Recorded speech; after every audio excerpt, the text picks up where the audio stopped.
नमस्कार। Fundamental analysis के इस 50th पार्ट में आपका स्वागत है। पिछले लेक्चर में हमने कैश फ्लो स्टेटमेंट के बारे में बात की थी और इस लेक्चर में हम कंपनी का वैल्यूएशन कैसे निकालते हैं इसके बारे में बात करेंगे। देखो, किसी भी कंपनी में इन्वेस्ट करते वक्त एक सवाल हमारे मन में जरूर आता है और वो ये कि क्या हमें किसी कंपनी में उस कंपनी के स्टॉक की जो प्राइस चल रही है उस पर इन्वेस्ट करना चाहिए या नहीं। देखो, किसी भी कंपनी के शेयर की प्राइस हमें पता होती है। हम मनी कंट्रोल पर जाकर या गूगल पर सर्च करके पता कर सकते हैं कि जो कंपनी स्टॉक एक्सचेंज पर लिस्टेड है उनकी शेयर प्राइस फिलहाल क्या चल रही है। ये हो गई प्राइस की बात। अब वैल्यू की बात करते हैं। अगर आपको किसी कंपनी के एक शेयर की वैल्यू पता करनी है तो वो आप कैसे करोगे? उसके लिए आपको निकालना पड़ेगा उस कंपनी का वैल्यूएशन। वैसे कंपनी का वैल्यूएशन निकालने के अलग अलग तरीके होते हैं, उनके बारे में भी हम जल्दी बात करने वाले हैं। अगर आप प्राइस और वैल्यू इनमें कंफ्यूज हो गए हो तो आपको बता दूं कि प्राइस इज व्हाट यू पे and value is what you get. जो आप पे करते हो वो प्राइस होती है और उसके बदले में जो आपको मिलता है वो वैल्यू होती है। अगर किसी स्टॉक की प्राइस कम है और वैल्यू ज़्यादा है तो उसे अंडर वैल्यूड स्टॉक कहा जाता है। वही सिमिलरली अगर किसी स्टॉक की प्राइस ज़्यादा है और वैल्यू कम है तो उसे ओवर वैल्यूड स्टॉक कहा जाता है। स्टॉक मार्केट में आपको कई बार अंडर वैल्यूड स्टॉक्स मिल जाते हैं और ये इसलिए क्योंकि स्टॉक मार्केट में शेयर की प्राइस लोग डिसाइड करते हैं और कई बार इमोशंस के बहाव में आकर लोग उल्टी सीधे डिसीजंस ले लेते हैं, जिसकी वजह से शेयर की प्राइस कई बार उसके वैल्यू के मुकाबले बहुत ज़्यादा गिर जाती है तो कई बार शेयर की प्राइस उसके वैल्यू के मुकाबले बहुत ज़्यादा बढ़ जाती है। तो इस तरह स्टॉक मार्केट में इन्वेस्ट करने वाले जो इन्वेस्टर्स हैं उन्हें कई बार अंडर वैल्यूड स्टॉक्स की अपॉर्चुनिटी मिल जाती है। अब सवाल ये है कि ये अंडर वैल्यूड स्टॉक कैसे ढूंढा जाता है, तो हम आगे इसी टॉपिक पर बात करेंगे। किसी भी कंपनी का वैल्यूएशन निकालने के दो मेन मेथड्स हैं। पहली मेथड है कंपेरेबल कंपनी एनालिसिस और दूसरी मेथड है DCF, that is discounted cash flow method.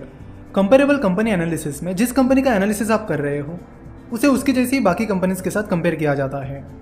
For example, अगर आप किसी फार्मास्यूटिकल कंपनी का valuation comparable company analysis method से निकाल रहे हो तो आपको उस कंपनी का प्राइस टू अर्निंग रेशो या price to book value ratio इन्हें फार्मास्यूटिकल इंडस्ट्री की बाकी कंपनीज के साथ कंपेयर करना होगा।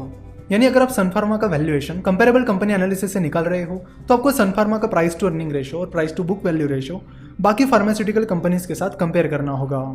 प्राइस टू अर्निंग रेशो और price to book value ratio इन दोनों रेशोज को हम ऑलरेडी कवर कर चुके हैं यूट्यूब पर। तो अगर आपको उन वीडियोस को देखना है तो आप यूट्यूब पर प्राइस टू अर्निंग रेशो और सामने फिनोवेशंस लिखकर सर्च करिए तो आपको वो वीडियोस मिल जाएंगे। Comparable company analysis method stock exchange पर लिस्टेड कंपनीज का वैल्यूएशन निकालने के लिए उतनी इफेक्टिव मेथड नहीं है। हाँ, अगर आप स्टार्टअप का वैल्यूएशन निकाल रहे हो तो उसके लिए ये मेथड बहुत ज़्यादा चलती है। जैसे कि ई कॉमर्स कंपनी का एनालिसिस किया जाए तो उसमें अलग अलग ई कॉमर्स कंपनी का GMV that is gross merchandise value compare करके उनका वैल्यूएशन निकाला जाता है। तो GMV कंपेयर करके ये जो वैल्यूएशन निकाला जाता है ये कंपेरेबल कंपनी एनालिसिस है जो कि मेनली स्टार्टअप्स में चलता है। कंपेरेबल कंपनी एनालिसिस में ना ही कंपनी की इंट्रिंसिक वैल्यू निकाली जाती है ना ही उसकी फ्यूचर ग्रोथ का कैलकुलेशन किया जाता है। तो अगर कंपेरेबल कंपनी एनालिसिस मेथड उतनी इफेक्टिव नहीं है तो फिर वो कौन सी मेथड है जिसे हम यूज कर सकते हैं? तो वो मेथड है DCF, that is discounted cash flow method. Discounted cash flow method में कंपनी की इंट्रिंसिक वैल्यू निकाली जाती है। यानी कंपनी की प्राइस तो सभी को पता है पर कंपनी की जो इंट्रिंसिक वैल्यू है वो निकालने का तरीका है DCF मेथड। इंट्रिंसिक वैल्यू का मतलब है कि कंपनी के फ्यूचर ग्रोथ को देखते हुए कंपनी की स्टॉक प्राइस क्या होनी चाहिए। अगर कंपनी की प्राइस उसके इंट्रिंसिक वैल्यू से काफ़ी ज़्यादा कम है तो उसे अंडर वैल्यूड स्टॉक कहा जाता है और अगर कंपनी की प्राइस उसके इंट्रिंसिक वैल्यू से काफ़ी ज़्यादा है तो उसे ओवर वैल्यूड स्टॉक कहा जाता है। डिस्काउंटेड कैश फ्लो मेथड से किसी भी कंपनी के इंट्रिंसिक वैल्यू निकालने के लिए आपको ज़रूरत है उस कंपनी का फ्री कैश फ्लो पता करने की।